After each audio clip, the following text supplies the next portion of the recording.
Hello. അതെ, നമ്മുടെ 2 കക്ഷികൾ ഇപ്പൊ അങ്ങോട്ട് വരും. അവർക്ക് ഓവർസീർ ശിവരാമനെ കണ്ട് എന്തോ കാര്യം സാധിക്കണമെന്ന്. ഞാൻ ഓഫീസിൽ വെച്ചപ്പോ അങ്ങേര് ഫീൽഡിലാണെന്ന് പറഞ്ഞു. താൻ അവർക്കൊരു കത്ത് കൊടുത്തു വിടണം. ഞാനിപ്പോ കത്തെഴുതാവുന്ന സാഹചര്യത്തിലല്ല. അതെന്ത് പറ്റി? അമ്പലത്തിലേക്ക് വരുമ്പോ ആരെങ്കിലും ലെറ്റർപാടും കൊണ്ട് വരുവോളൂ. അമ്പലത്തിലാണല്ലേ? മനസ്സിലായി മനസ്സിലായി. പുത്രഭാഗ്യത്തിന് ക്ഷേത്ര ദർശനം. അതിലും നല്ലത് വല്ല ആശ്രമത്തിലും പോയി ഭജന വരുന്നൂടെ? താനയച്ച ആൾക്കാരാ തോന്നുന്നു. 2 പേര് വരുന്നുണ്ട്. Good morning sir. ഞങ്ങൾ രാമേഷ് സാർ പറഞ്ഞിട്ട് വരുന്നത്. രാമേഷ് ഇപ്പൊ ഫോൺ ചെയ്തേ ഉള്ളൂ. ശിവരാമന് കൊടുക്കാൻ വേണ്ടി ഒരു ലെറ്റർ വേണം അല്ലേ? അതെ സർ. ഓ, ഈ ശിവരാമനെ താൻ നയം പഠിപ്പിക്കണ്ട കേട്ടാ. 4 ഇഞ്ച് GE മെറ്റൽ പൈപ്പിന്റെ സ്ഥാനത്ത് ഈ 2 ഇഞ്ച് PVC ഇട്ട് ഞാൻ സർട്ടിഫൈ ചെയ്യുന്നു വിചാരിച്ചോ? അങ്ങനെ സർക്കാരിനെ പറ്റി എന്നെ നോക്കണ്ട. നോക്കി നിൽക്കാതെ കൊടുക്കൂ സാർ. സാർ 4 5 എന്താടോ ഒരു ഓവർ ഷെയർ ഇത്ര ചീപ്പായി പോയ? 5 തേരി മുഴുവൻ കൊടുക്കൂ, കാര്യം സാധിക്കണ്ടേ സാർ. എന്താണോ ഇപ്പൊ ഓവർ ഷെയർ ചീപ്പല്ല. ഞാൻ രാവിലെ ഓഫീസിൽ വന്നേരെ സാർ. പൈപ്പ് പൈപ്പ് പൈപ്പ് ചെയ്തിട്ടാ എന്താണോ നിങ്ങൾക്ക് വെള്ളം കിട്ടിയ മതി. കൈക്കൂലി കൃത്യം കണക്ക് പറഞ്ഞു വാങ്ങിച്ചാ പിന്നെ പുള്ളിയുടെ ഒരേ ഒരു ലക്ഷ്യം തണ്ണിയാ. Good evening sir. 5 മണിക്ക് ശേഷം ഞാൻ ഓഫീസ് കാര്യങ്ങളൊന്നും ചർച്ച ചെയ്യാറില്ല. നാളെ 11 മണിക്ക് ഓഫീസിൽ വരും. ഇത് വിജയൻ സാർ ഒന്നും കേട്ടോ സാർ. വിജയൻ സാറോ? അതെ.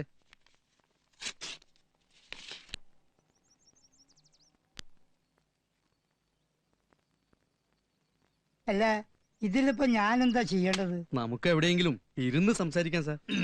വണ്ടി കൊണ്ടുവന്നിട്ടുണ്ട് സാർ. അതെയാ? ഒരു ഡ്രൈവറെ, എനിക്ക് അത്യാവശ്യം ജോലിയുണ്ട്, നീ പോയിക്കോ. ഇരുന്ന് സംസാരിക്കാൻ പറ്റിയ സ്ഥലം ഇത് തന്നെയാ.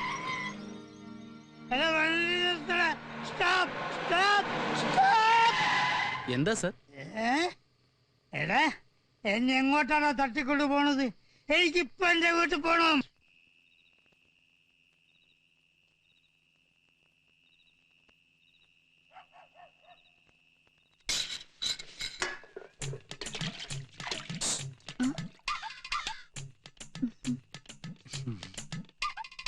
കേറി വാ.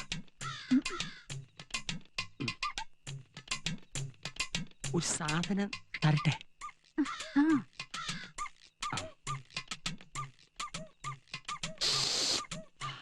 ഫോറിൻ ഇടട്ടെ. ഇതുവരെ കഴിഞ്ഞില്ലേ? എന്താണിത്? എനിക്കറിയില്ല. എന്താ നിനക്കറിയില്ല അല്ലേ? ഒരു സാധനം മേടിച്ച് വീട്ടിൽ വെക്കാൻ പറ്റില്ലല്ലോ. ഭാര്യ അകന്നിരിക്കുന്ന ഒരുത്തന്റെ പ്രയാസം അയക്കറിയില്ലല്ലോ. വിശ്വസിക്കാൻ ക്ലബിൽ പോവാൻ സമയായി.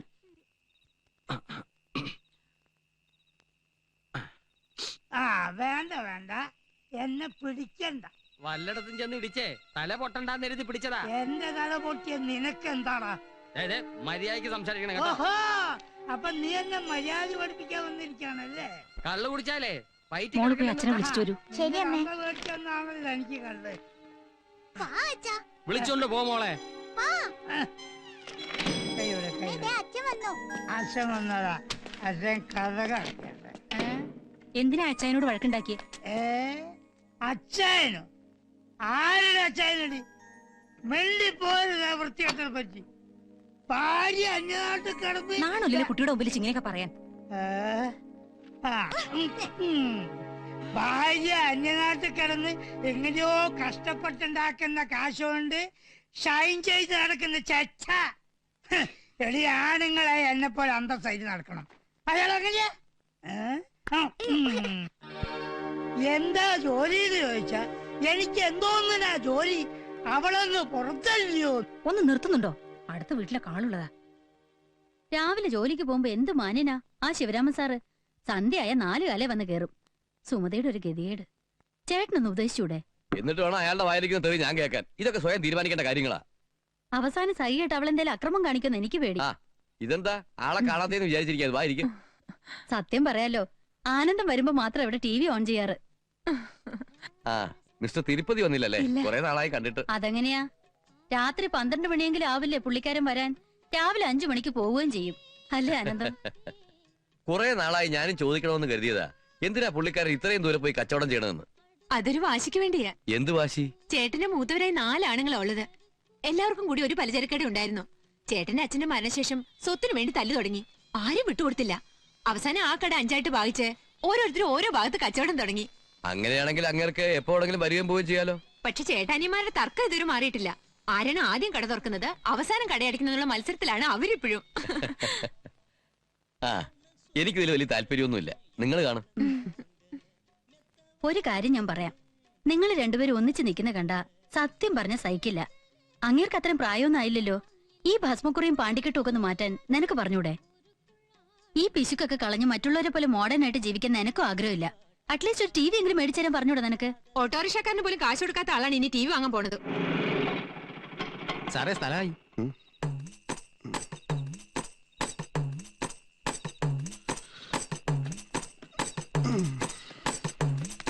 സാറേ പൈസ.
അമ്മേ,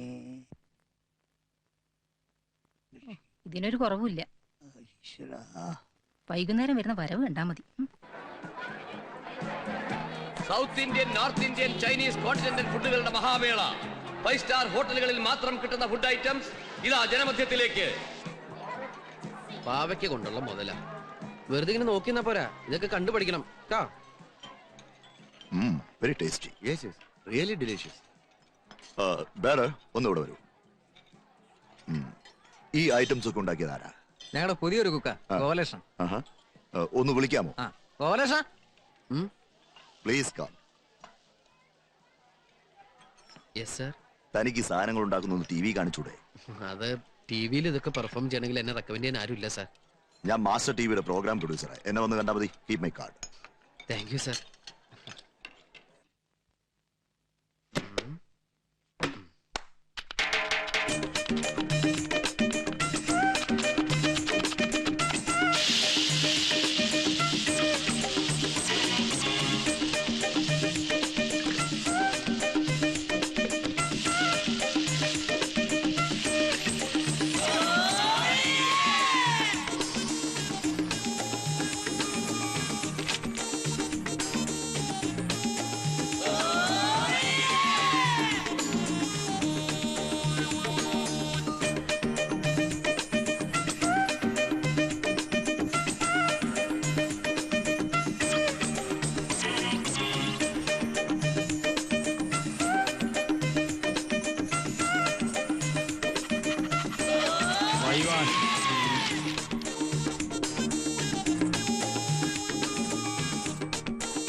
ഗോപാലകൃഷ്ണന്റെ അടുത്തേക്കാണല്ലോ ഈ പാദസരങ്ങൾ.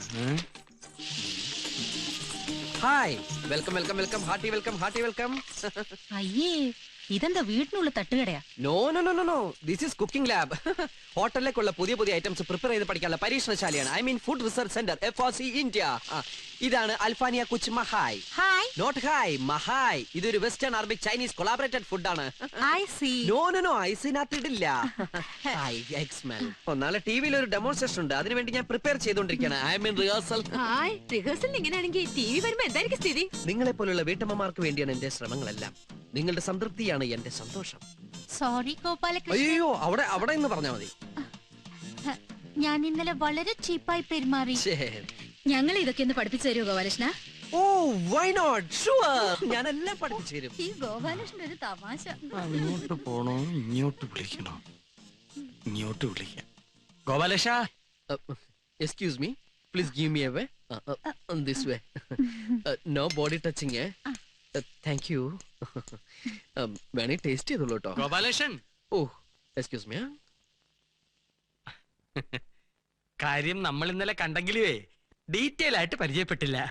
ഇന്നലെ നമ്മൾ ഡീറ്റെയിൽ ആയിട്ട് പരിചയപ്പെട്ടല്ലേ. സാറിന് പണിയൊന്നുമില്ലെന്നും വൈഫിനാണ് പണിയെന്നും. 5 സ്റ്റാർ വൈഫേ, ഇതൊക്കെ ഇന്നലെ പറഞ്ഞ കാര്യങ്ങളല്ലേ. എനിക്ക് ലേശം പണിയുണ്ടേ. അൽഫാനിയെ കൊച്ചുമകൻ അടുപ്പത്തിരിക്കുക. കൊച്ചുമോനെ അവിടെ ഇരിക്കട്ടെ. ഓ വരട്ടെ. ഞാൻ സൂസിയോട് പറഞ്ഞ ഒരു വിസ ഒപ്പിച്ചേരട്ടെ. ഇപ്പോഴത്തെ ഈ സാഹചര്യത്തില് ദൈവം തമ്പുരാൻ വന്ന് സ്വർഗത്തിലേക്ക് വാന്ന് പറഞ്ഞു വിളിച്ചാലും ഞാൻ എങ്ങോട്ടേക്കില്ല. വെരി ബിസിയാണേ. പോവാൻ വരട്ടെ. ഇതെല്ലാം കൂടി നീ എങ്ങനെ മാനേജ് ചെയ്യും ഗോപാലേഷ? എന്ത് ചെയ്യാം, പറ്റിയൊരു അസിസ്റ്റന്റിനെ കിട്ടണ്ടേ. ഞാൻ മതിയോ? ഓ ഗോപാലേഷ, എന്നെ ഈ പാചകവിദ്യ ഒന്ന് പഠിപ്പിച്ചു തരുമോ? എനിക്കും എന്റെ മുറിയിൽ ഒരു തട്ടുകട തുടങ്ങാമല്ലോ. എന്ത് തേങ്ങാക്കോലയോ പാചകം പഠിപ്പിച്ചു തന്നില്ലേലും വേണ്ടില്ല. ഈ പെണ്ണുങ്ങളെ വളയ്ക്കണ വിദ്യയെങ്കിലും ഒന്ന് പഠിപ്പിച്ചു തരുമോ? അത് എളുപ്പ വഴിയല്ലേ. എങ്ങനെ? ആദ്യം ഒരു വലിയ കുപ്പിയിൽ 100 മില്ലി മൈലെണ്ണ എടുക്കുക. അതിനുശേഷം വളയ്ക്കാൻ ഉദ്ദേശിക്കുന്ന പെൺകുട്ടിയെ സെലക്ട് ചെയ്ത് കുളിപ്പിച്ച് മുമ്പിൽ നിർത്തുക. വൃത്തിയായിട്ട് ഇരിക്കട്ടെ. മൈലെണ്ണ കുപ്പിയുടെ അടപ്പ് തുറക്കുക, മാറ്റിവെക്കുക. അത് കഴിഞ്ഞ് ഈ മൈലെണ്ണ കുപ്പിയിൽ നിന്ന് 50 മില്ലിഗ്രാം മൈലെണ്ണ ഈ വലതയിൽ എടുത്ത് ഇങ്ങനെ ഒഴിക്കുക. കുപ്പി മാറ്റിവെക്കുക. അടുത്തതായി പെൺകുട്ടിയെ തിരിച്ചു നിർത്തുക. അവരുടെ നടുവിൽ ഈ എണ്ണ പുരട്ടുക. അതിനുശേഷം ഇങ്ങനെ മൃദുവായി തടവിക്കൊണ്ടിരിക്കുക. എന്ത് രസം. തടവിലിൽ ക്രൂരത സംഭവിക്കാതിരിക്കാൻ പ്രത്യേകം ശ്രദ്ധിക്കണം. എന്നോ ചാർത്തി പാടില്ലാന്ന്. പയ്യെ തിന്നാ പനയും തിന്നാം. ഇക്കാര്യത്തിൽ പനയും തിന്നണോ? ഇതൊരു ബനാന ടോക്കാണ്. Banana Toko? പഴഞ്ചൊല്ല്. അങ്ങനെ അവസാനം തടവി ഇതൊരു പദം എത്തിക്കഴിഞ്ഞാൽ ചെറുതായിട്ടൊന്ന് ചൂടാക്കുക. അല്ലെങ്കിൽ വെയിലത്തിർത്തിയാലും മതി. ഏത് വളയാത്ത പെൺകുട്ടിയും വളഞ്ഞിരിക്കും. നീ ആരാ ലാട വൈദ്യനോ മയിലെണ്ണയിട്ട് വളയ്ക്കാൻ? ഊതിയതല്ലേ? കാറ്റടിച്ചപ്പോ മനസ്സിലായില്ലേ? എടാ കൊച്ചനെ, നീ കൂടുതൽ നേളിക്കരുത്. അച്ഛന്റെ പ്രായമുള്ളൊരുത്തൻ മകന്റെ പ്രായമുള്ളൊരുത്തനോട് അമ്മയുടെ പ്രായത്തിലുള്ള പെൺകുട്ടികളെ കുറിച്ച് സംസാരിക്കാം. എടാ 4 തൈക്കളവുകൾ അകത്ത് നിൽക്കുന്നെന്ന് കരുതി നീ കൂടുതൽ ഷൈൻ ചെയ്യരുത്. ഞാൻ വിചാരിച്ച ഇപ്പൊ നിന്റെ അടുത്ത് പുറത്താക്കാൻ പറ്റും. പേടിപ്പിക്കണോ? ആണെന്ന് കൂട്ടിക്കോ. കടുക് വർത്തിയ മോത്തൊഴിക്കും. Bloody safari.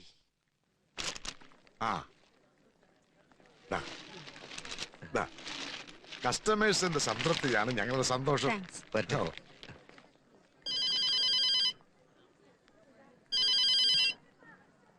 ഹലോ. അതെ, ഞാൻ പറയാൻ പോകുന്നത് കേൾക്കാൻ സ്വപ്പം വിഷമമുള്ള കാര്യമാ. എന്നാലും എനിക്ക് പറയാതിരിക്കാൻ പറ്റത്തില്ലല്ലോ. ഫ്ലാറ്റിൽ പുതിയതായിട്ട് താമസത്തിന് വന്ന ചെക്കനുണ്ടല്ലോ, ബട്ട്ലർ, അവനാളത്ര ശരിയല്ല. എടോ, അതൊക്കെ തന്റെ കോംപ്ലക്സാ. തനിക്ക് തന്റെ ഭാര്യയുടെ കൂടെ കഴിയാനുള്ള ഭാഗ്യമില്ല. അതുകൊണ്ടാ ഇങ്ങനെയൊക്കെ തോന്നണത്. മഞ്ഞപ്പിത്തം പിടിച്ചവരൊക്കെ മഞ്ഞയായിട്ടല്ലേ തോന്നൂ. ഞാൻ എന്റെ 2 കണ്ണുകൊണ്ട് കണ്ടതില്ലയോ? നിങ്ങൾ 4 കണ്ണുകൊണ്ട് കണ്ടാലും എനിക്ക് എന്റെ ഭാര്യ വിശ്വാസ. എന്നാലും നമ്മുടെ ഫ്ലാറ്റിൽ വന്നൊരു ചെറുപ്പക്കാരൻ ഇങ്ങനെ എങ്ങനെയെന്ന്? എടോ, അയാളുടെ 5 സ്റ്റാർ ഹോട്ടൽ കുക്കല്ലേ. അയാളുടെ അടുത്തുനിന്ന് വല്ലതും പഠിക്കാൻ വേണ്ടി അവള് പോയി കാണും. മാത്രമല്ല, എന്റെ മക്കള് വെക്കേഷനിൽ വരുമ്പോ നല്ല നല്ല സാധനങ്ങൾ ഉണ്ടായി കൊടുക്കാമല്ലോ. കഷ്ടം. സ്വന്തം ഭാര്യ ഒരു അന്യപുരുഷന്റെ അടുക്കളയിൽ സംശയകരമായ രീതിയിൽ കണ്ടെന്ന് പറഞ്ഞിട്ട് ലേശം പോലും. ഇങ്ങനെയുള്ളവരോടൊത്ത് എങ്ങനെ താമസിക്കും? ഓവർസിയറെ വിളിച്ചൊന്ന് പറയാം. എടോ, എന്റെ മൂത്ത 2 കുട്ടികളെ ഹോസ്റ്റലാക്കിയപ്പോഴും താൻ ഇതുപോലെ എന്തൊരു പരിദോഷം പറഞ്ഞില്ലേ? ഇനിയിപ്പോ എന്റെ ഭാര്യ ഇത്ര പാചകം പഠിച്ചോട്ടെ, തനിക്കെന്ത് വാങ്ങാത്തില്ല. ഫോണോടെ മഞ്ജു, കാപ്പിയുടെ.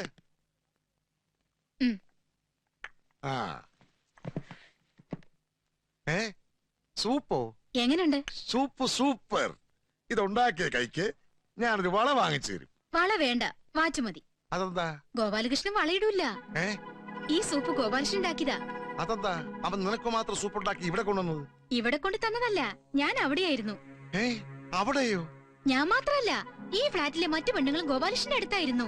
ഗോപാലകൃഷ്ണന്റെ അടുത്തിരുന്ന സമയം പോണത് അറിയില്ല. എന്ത് തമാശക്കാരനാണെന്നോ. ഇന്ന് സൂപ്പ് ഉണ്ടാക്കാൻ പഠിച്ചു, നാളെ 5 സ്റ്റാർ ഉണ്ണിയപ്പം ഉണ്ടാക്കാൻ പഠിക്കുമല്ലോ.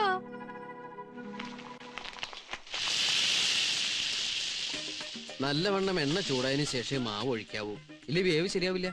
നമ്മൾ സാധാരണ വീട്ടിലുണ്ടാക്കുന്ന ഉണ്ണിയപ്പത്തിനും ഈ 5 സ്റ്റാർ ഉണ്ണിയപ്പത്തിനും എന്താ വ്യത്യാസം Gopalakrishna? That's very simple.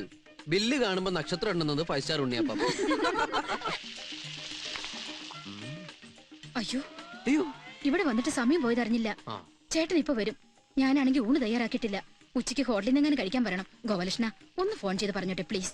Show എന്തിനാ ഇങ്ങനെ ടെൻഷൻ ആവുന്നേ? ഞാൻ തന്നെ വിളിച്ച് പറഞ്ഞോളാലോ. നമ്പർ എത്രയാ? 2222. 2222. നോ 2222. രണ്ടും ഒന്ന് തന്നെയല്ലേ? ഈ ഉണ്ണിയപ്പം ഉണ്ടാക്കി കഴിഞ്ഞതിന് ശേഷം വേണം നമുക്ക് ജപ്പാനിയ കുഹു കുഹു ഉണ്ടാക്കാൻ പഠിക്കാൻ. കുഹു കുഹു. ആ, ഇംഗ്ലീഷിൽ സ്റ്റീം കേക്ക്, മലയാളത്തിൽ പുട്ട്. ഈ ആവി കൊണ്ട് ഉണ്ടാക്കുന്നതല്ലേ, അതുകൊണ്ട് ജപ്പാനിൽ കുഹു കുഹു കുഹു കുഹു എന്നാ പറയാറ്.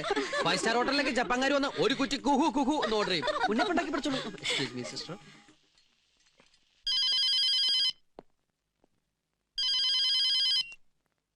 ഹലോ. ആ സാറ് ഗോപാലകൃഷ്ണ, സാറ് ഇപ്പൊ ഊണ് കഴിക്കാൻ ഇങ്ങോട്ട് വരണ്ട, ഏതെങ്കിലും ഹോട്ടലിൽ നിന്ന് കഴിച്ചോട്ടോ. നിന്നോട് ആരാ എനിക്ക് ഫോൺ ചെയ്യാൻ പറഞ്ഞത്? അതൊക്കെ പിന്നെ പറയാം. ഞാനിവിടെ ചേച്ചിക്ക് സംശയമുള്ള ചില കാര്യങ്ങൾ പഠിപ്പിച്ചു കൊടുത്തോണ്ടിരിക്കുക. സാറിന് പിന്നീട് അത് ഗുണം ചെയ്യും. Don't disturb. അതൊക്കെ ഒരു മെടുക്ക. അണ്ണാർക്കണ്ണനും തന്നാലായത്. നമ്മൾക്ക് കിട്ടുന്ന അവസരങ്ങൾ ശരിക്കും മുതലെടുക്കണം. വെറുതെ ഇരിക്കാൻ പാടില്ല. അയ്യോ ചേച്ചി എന്തേ കാണിക്കണേ? സാറിന്റെ അടുത്ത് ഞാനിപ്പോ ഫോൺ ചെയ്ത് പറഞ്ഞല്ലോ ഇപ്പൊ ഇങ്ങോട്ട് വരണ്ടാന്ന്. ഗോപാലകൃഷ്ണൻ ഉണ്ടാക്കി ഉണ്ണിയപ്പോ. അമ്മയുടെ അല്ല, ഞാൻ ഉണ്ടാക്കിയതാ. ഞാൻ അന്ന് പറഞ്ഞപ്പോ നിനക്ക് വിശ്വാസമായില്ല. ഇന്നിപ്പോ ഉണ്ണിയപ്പം വരെ എത്തി. നാളെ എവിടം വരെ എത്തുമെന്ന് ആർക്കറിയാം?